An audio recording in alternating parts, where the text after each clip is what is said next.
Wyborn o baboy ramon. Ginchaw. Belong to Eagle family daw guys. Yan o. Grabe na sa wild guys. Mahina po talaga. Ang ganda ng Bulusan Lake na preserve nila guys. Sa Pilipinas lang ito guys. Oh. Bulusan Lake. Napakaganda guys. Little Switzerland of Philippines daw ito guys. Sabi ni Sir yung nag-touring tourist guide. Yan. Bulusan. Mount Bulusan. Tapos yung Bulusan Lake. Ang lawak guys. Oh. Ang ganda. Linis. Ang guys. Oh. May kayaking. Yeah. Ganda guys. Sa lalas, stainless yan. Ganda oh.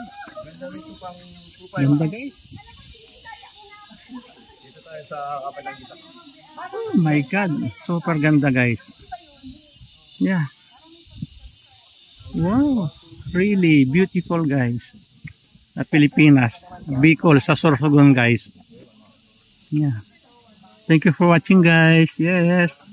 Beautiful places of Bicol region. Grabe, laki paluwag pag grabe. Sir, may tinatawag po kaming 3 lake in the mountain climb. Oo. Ang unang lake lang po ang napuntahan ninyo. Ito yung Bulusan Lake. Ito nga yung Bulusan Lake. May another lake kami sa taas, yung tinatawag na Agingay Lake. At saka yung Blackbird Lake. Yes, ma'am. Blackbird Lake. Yung main crater po ng Mount Bulusan. Kilometers. Lake na yung... Yung pangalawa, ma'am, mula rito may layo pa po siya na nasa 6.3 kilometers. Grabe. Tapos yung pangatlo mula rito is nasa 8.7 kilometers. Yeah. Ang pangatlong lake, may elevation na po siya doon sa taas na nasa 1565 meters above sea level. About the level. Ang pangalawang lake, si Agingay Lake, is may elevation na po siya na nasa 940 meters above sea level. Nandito kami sa lake na yan guys. Ang Bulusan Lake po na pinuntahan niyo is nasa 325 meters above sea level. Ganda.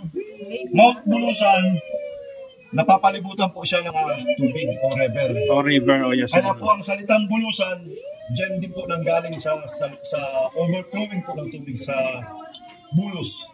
Bulos. Sa words na Bulos is yun yung sa atin ay buhos. Salitang Bulusan. Yes ma'am, ang Mount Bulusan is pang-apat po siya na active volcano sa buong Pilipinas. Yan, o galing. Si Mount Bulusan. Mount Bulusan. Ang huling eruption ni Mount Bulusan noong 2022.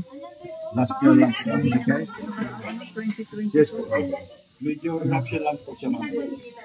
Yes po. Kasi nakalikot pa po ang bulog niya. Grabe guys, napakaganda.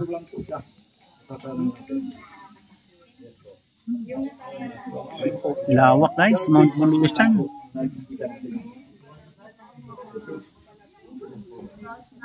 Yeah. Ito yung mga bandiras nyo naman ng tinatawag na protected area around the mountain. Yan yung hikaya. Yes po. Yan yung may lawak po na nasa 3,672 hectares.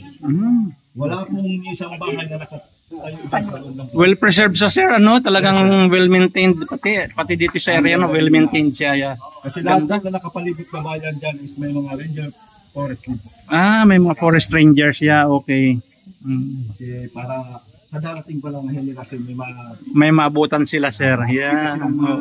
Matatawag pa nilang masukal na pagbatan. Yeah, for the younger generations. Yeah, galing. Very educational guys. So yan galing ng napaka-preserve ng ano nila area na ito. Ang layo na kaya hindi ganda. Mga yun kubo na yun ma'am. Pahinga ng Pwede ma'am, comfort room po siya. Kasi itong Bulusan Lake may comfort room daw guys. So kung yun ba ay comfort room. Kasi sa mga comfort room lang daw ng picture. Hindi yan bahay guys. Dito po ma'am. 0.8 kilometers. Mayroon din po ma'am. Practicing naman po ito. Guys, yan. As you can see guys, so yan.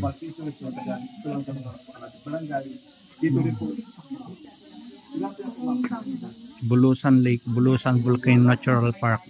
Ganda guys. Okay lang sa ma'am. Grabe, napakaganda guys. Well preserved na ano. Yes, thank you guys for watching, guys. Thank you so much. I hope you enjoy. Akin yan.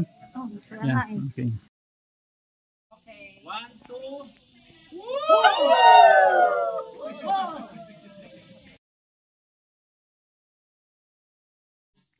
Tapos na. Dumating na sila. Pinagkatiwala sa akin, sabi nililigo sa iba.